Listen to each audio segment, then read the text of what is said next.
সামনেই আসছে খ্রিস্টমাস, আর খ্রিস্টমাস মানে কেক। আর যদি হয় ফ্রুট কেক তাহলে তো কোনো কথাই হবে না। ডিম ছাড়া, অ্যালকোহল ছাড়া কীভাবে সহজ পদ্ধতিতে বাড়িতেই ফ্রুট কেক বানানো যায় তার রেসিপিটি আপনাদের সাথে শেয়ার করছি। তাহলে ভিডিওটি প্রথম থেকে শেষ পর্যন্ত দেখতে থাকুন। তার আগে আমার একটা রিকোয়েস্ট, চ্যানেলটিকে অবশ্যই সাবস্ক্রাইব করে অল সিলেক্ট করে দেবেন এবং ভিডিওটিতে লাইক করে সঙ্গে থাকবেন। তাহলে আসুন রেসিপিটি শুরু করা যাক। প্লাম কেক বানানোর জন্য প্রথমে 1 কাপ চিনি ক্যারামেলাইজ করে নিতে হবে। তার জন্য হাই ফ্লেমে চিনিটাকে এরকমভাবে নাড়তে থাকতে হবে। জলের ব্যবহার কিন্তু এখন করা যাবে না। 2 থেকে 3 মিনিট পর দেখবেন চিনি গলতে শুরু করবে। যখন এরকম একটা ব্রাউন কালার চলে আসবে, ঠিক তখন 1/2 কাপ জল অল্প অল্প করে দিতে থাকতে হবে। এই পর্যায়ে কাজটা খুব সাবধানে করতে হবে, নাহলে গায়ে ছিটে পড়তে পারে। এরকম একটু ঘন হয়ে গেলে গ্যাসের ফ্লেম অফ করে দিতে হবে।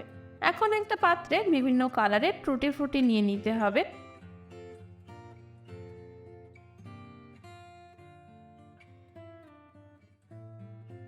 আর এখানে নিয়েছি কিশমিশ, মোরব্বা, কিছু ড্রাই ফ্রুটস যেমন কাজু বাদাম ও আমন্ড কুচি।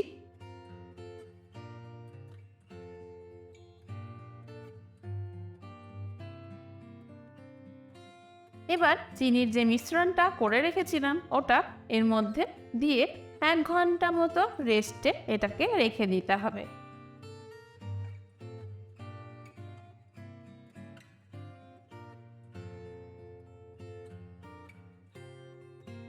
ফিরে আসছি 1 ঘন্টা পর।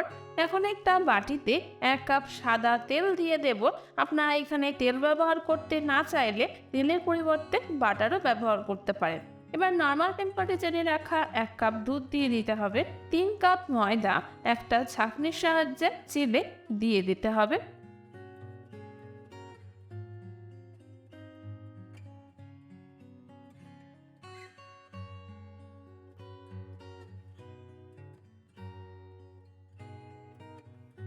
এবার সব উপকরণ খুব ভালোভাবে মিশিয়ে নিতে হবে।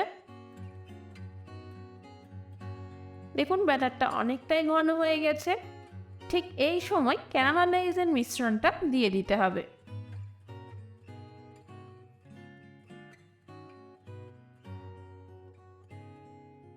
দেব 2 চা চামচ পরিমাণ গুঁড়ো দুধ। গুঁড়ো দুধ দিলে এর টেস্টটা দারুণ হয়। আর 1/2 চা চামচ পরিমাণ এলাচ গুঁড়ো।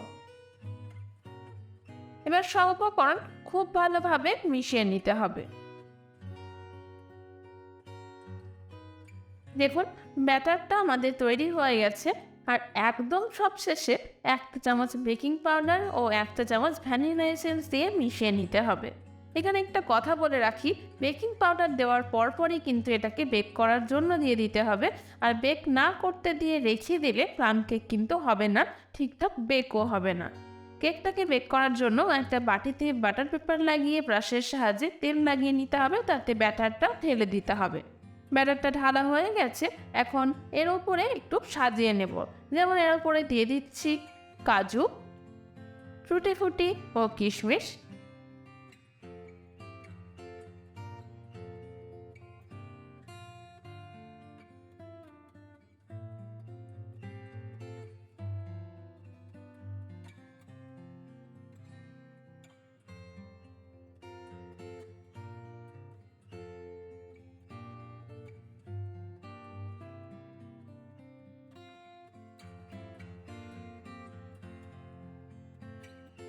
দেখুন কেকটাকে আমাদের সাজানো হয়ে গেছে। এখন এটাকে বেক করব, তাই একটা প্রেসার কুকার আগের থেকেই স্ট্যান্ড বসিয়ে ভালোভাবে গরম করে নিয়েছিলাম।